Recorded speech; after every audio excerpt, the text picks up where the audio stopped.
ਇਹ ਗੀਤ ਬਾਪ ਆਪਣੇ ਪੁੱਤਰ ਨੂੰ ਦੱਸ ਰਿਹਾ ਹੈ ਕਿ ਮੈਂ ਤੇਰੀ ਖਾਤਰ ਕੀ ਕੀਤਾ ਹੈ।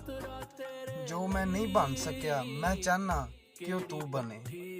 ਤੇ ਇਹ ਗੀਤ ਉਹ ਗੀਤ ਹੈ, ਅਗਰ ਪੁੱਤਰ ਸਮਝਦਾਰ ਹੋਵੇ ਤੇ ਉਹ ਫੌਰੀ ਸਮਝ ਜਾਏਗਾ ਕਿ ਮੇਰੇ ਪਿਓ ਨੇ ਮੇਰੀ ਖਾਤਰ ਕੀ ਕੀਤਾ ਤੇ ਕਿੰਨੀ ਮੁਸ਼ਕਲਾਂ ਵਿੱਚ ਰਹਿ ਕੇ ਉਹਨੇ ਮੇਰੇ ਲਈ ਆਸਾਨੀਆਂ ਪੈਦਾ ਕੀਤੀਆਂ।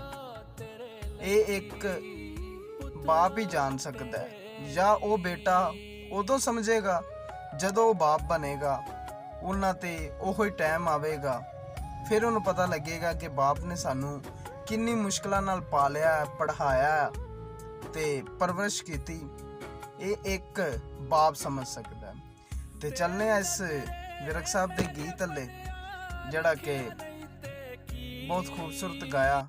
ਦੁੱਖਾਂ ਦਾ ਹਰ ਕਹਿਦਾ ਪੜਿਆ ਪੁੱਤਰਾ ਤੇਰੇ ਲਈ, ਕਿਹੜੀ ਪੱਠੀ ਵਿੱਚ ਨਹੀਂ ਕੜਿਆ ਪੁੱਤਰਾ